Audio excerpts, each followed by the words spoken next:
¿Hablas español? Sprichst du Deutsch? Kan du norsk? If you've heard that sound from Babbel before, I bet you do. Babbel is the science-backed language learning app that actually works. With quick 10-minute lessons handcrafted by over 200 language experts, Babbel gets you on your way to speaking a new language in just a few weeks. With over 16 million subscriptions sold and a 20-day money-back guarantee, just start speaking another language with Babbel. Right now, up to 55% off your Babbel subscription at babbel.com/Spotify podcast. Spelled BABBEL.com/Spotify podcast. Rules and restrictions may apply. This episode is brought to you by LifeLock. Cybersecurity Awareness Month is still going strong, and LifeLock is here with a message about phishing, the scam cybercriminals use to trick victims into allowing access to their devices so they can steal their personal info. Being aware of phishing scams is one way to help protect yourself. For comprehensive identity theft protection, there's LifeLock. Start protecting your identity today with a 30-day free trial at LifeLock.com/podcast. Atheists, agnostics, long-haired weirdos, short-haired weirdos, vandals, hooligans. The government, hug the government, love the government, hug the government, love the government, hug the government. Welcome to The Politics Guys, a place for bipartisan, rational, and civil debate on American politics and policy. I'm Northern Kentucky University political scientist Michael Baranowski. I'm joined today by my conservative counterpart, Cleveland area attorney and defender of freedom, Jay Carson. Hey, good morning, Mike. Hey, Jay. So, as I mentioned on the weekend show, there are a number of things we wanted to get to that we didn't have time for, as usual. And one of those, election lawsuits. And of course, most Americans haven't cast their votes yet in the election. But, I always say it's never too early for lawsuits. And I'm sure as an attorney, you would agree with it. Too early and too often, right? And the Republican National Committee and other Republican groups at this point have already filed, by my count, over 100 lawsuits.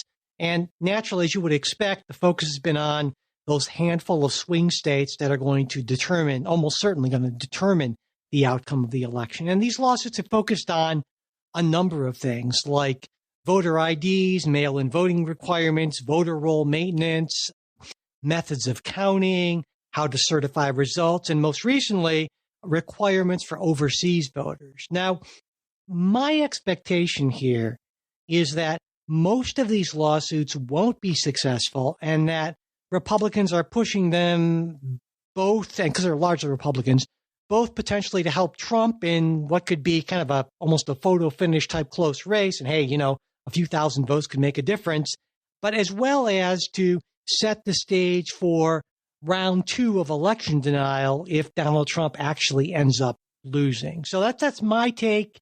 Jay, I mean, like I said, most of these suits are coming from your side. What's your take on that?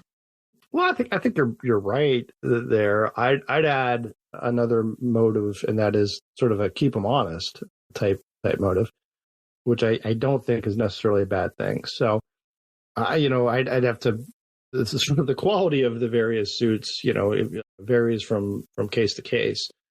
In some, I think there may be a good argument. In others, less so. So it's tough to paint a broad brush to say, look, they're all this or they're all that. But look, I think you know where I stand, and that is if we simplified the voting process, you'd have a lot fewer of these suits. And by simplify, I mean you show up in person on Tuesday morning. But that ship has sailed, so here we are. Well, I think that these. Oh, and also let me go back. Let me go back to the saying the voter roll issues. I think that is important, and that's a legal job of secretaries of state to do this. I know there's also this thing of challenging voters that may or may not be appropriate, but I mean I think in some cases, for example, there was in some cases it's not even necessarily going one with the other. So the Ohio boards of elections have thrown out, I want to say it was something like 15,000 absentee requests. And there's a great story that says, listen, there's like 4 or 5 lines on the entire form, right? It's your name, your address, your birthday, and you sign it. And people keep screwing it up. And they're like, I'm not sure how much simpler we could make this form, but and I'm not saying those are, fraudulent or anything like that, but I think that's there's a reality there where, look, if you're not meeting the most basic standards, you have to have some protection in there. So I guess to me, did that make sense? Yeah. I lost myself a little bit. No. I mean, I am looking right now at my Ohio official absentee ballot, which came a couple of days ago. And so right. I'm familiar. The ballot or the application? The actual ballot. The ballot. I have the ballot. I fill out the application. I generally do. You got the application right. You were not one of those. The process is fairly straightforward, but it's easy. Well, not easy, but it's certainly understandable that some small percentage of people being rushed or distracted make a mistake. And I think in those instances, then it's important to try to find a mechanism to allow those folks to at least cast provisional ballots and give them an opportunity to demonstrate that they are, in fact, eligible to vote and meet all the requirements. And so, but to me, the bigger thing I take away from all these lawsuits is in a context in which we see decreased trust in all sorts of institutions and processes, this being one of them. It seems to me there's even a stronger case for uniform regulations for federal elections, at least. And that's certainly something Congress could do. And I would certainly be in favor of some things that I think a lot of Republicans would like. Like, for instance, I don't have a problem with photo ID requirements for in-person voting as long as they're accompanied by assistance for people who don't have one and are maybe on some kind of a financial issue with getting one. I think that I shouldn't be able to vote on October. I got my ballot on October 9th. I don't think I should be able to vote almost a month before the election. I would be fine with voting being limited to 2 weeks before Election Day. To me, that seems a month, more than a month. Too much can happen. I have a problem with that, right? I don't have a problem with a federal law that would say no mail-in ballots received after Election Day are to be counted. It doesn't matter what the postmark is or what the circumstances were. They didn't get to the Board of Elections before Election Day. I also think there should be uniform standards for instance, things like the number of polling places per capita. So you don't have instances where there are some places where you maybe have to wait for an hour and a half to vote, and people might just say, I got to get back to work. Or uniform standards for voting machines, for poll workers, along with federal funding to ensure that states are able to meet these standards, right? Or things like all states going by something like the Florida model, which has in place a system where early ballots are all counted before Election Day. So you don't have this weird thing where all of a sudden it looks like one candidate's winning. Then all of a sudden, we found some more. Yeah. And there have been some folks, as you know, in the Republican Party who have pushed back against this because they want that prevalence of, they know that the in-person voting is going to go for them. So they want it to look like the fix is in, right? And so I don't think that these things are unreasonable. A lot of these things clearly, you're okay. I would put that with certain things that Democrats would like, for instance, automatic registration with an opt-out option as opposed to opting in when you interact with like the state DMV or Medicaid, other state agencies. I mean, there are 24 states that already have this, including D.C. I was going to say, we sort of have motor voter. Well, that's different, though. That's different than automatic with an opt-out. This is where you have the option to opt in. So that's a pretty big difference. And there actually are some battleground states that have that, most notably Pennsylvania, Nevada has it, Georgia, Michigan. But I think that is a better model of having people opt out as opposed to opt in with that.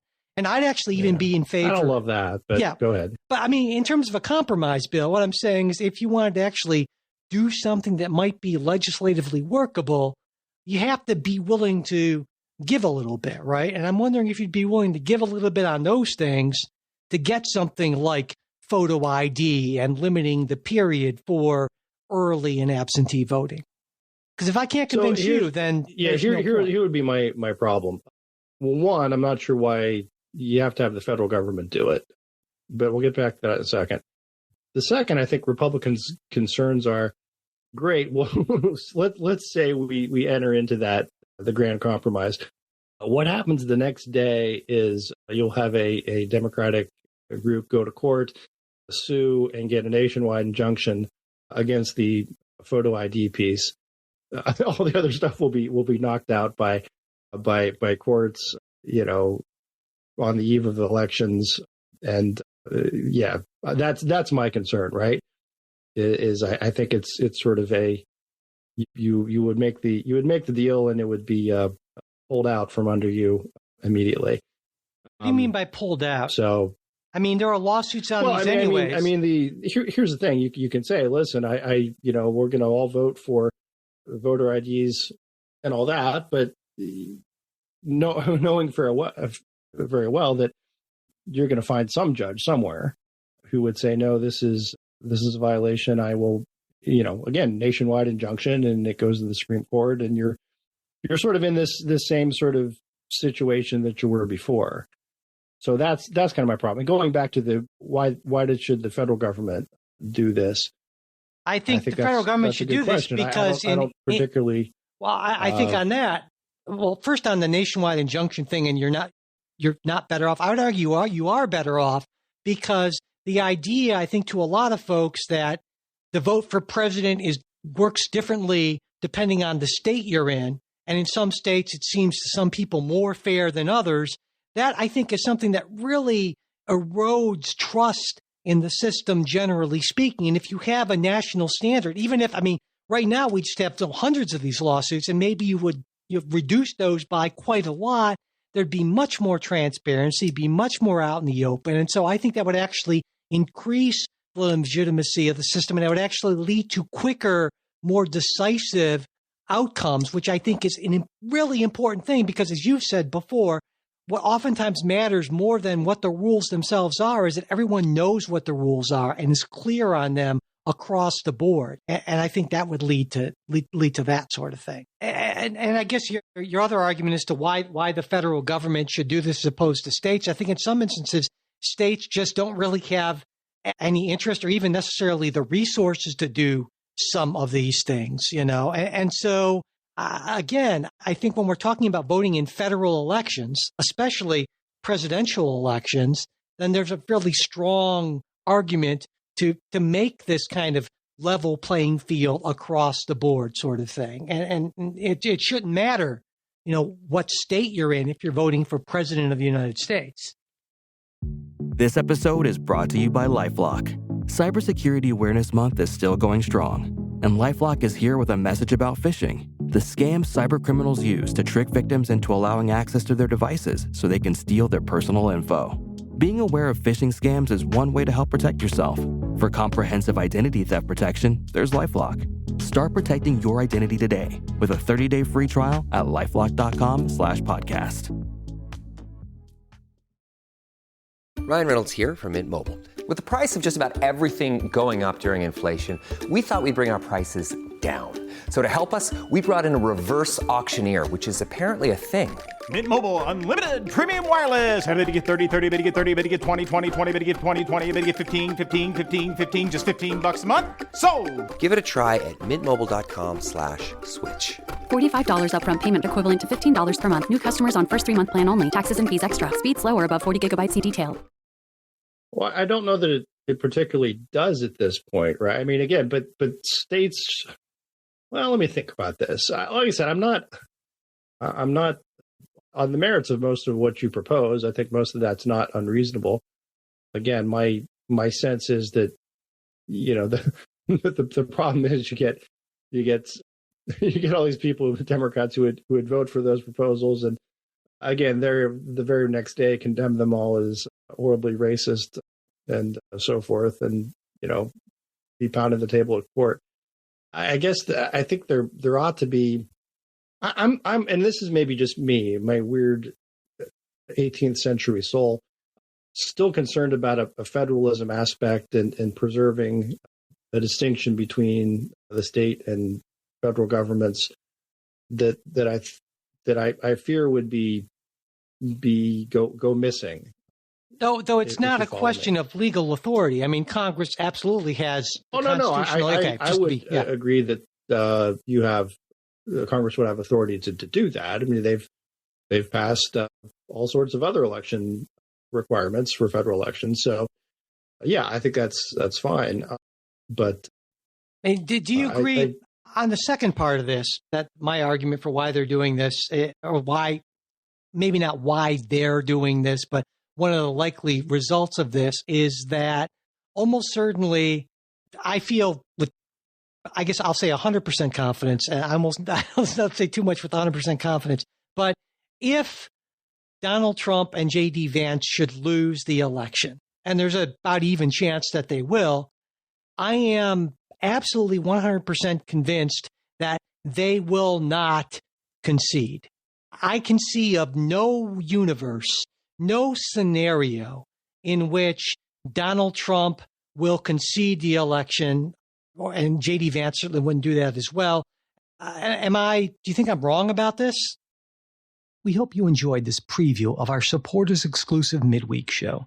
If you'd like to hear the rest of the episode, we hope you'll consider becoming a supporter. Supporters get ad-free access to all of our shows, membership in our Politics Guys Discord group where you can join in on the conversation, and other benefits at different levels of support. To become a supporter, go to patreon.com/politicsguys. You can also support us through Venmo or @politicsguys, or through PayPal. You'll find all of our support links in the show notes, as well as at politicsguys.com/support.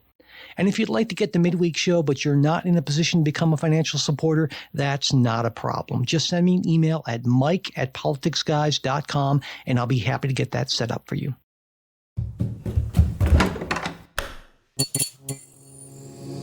This podcast is part of the Democracy Group,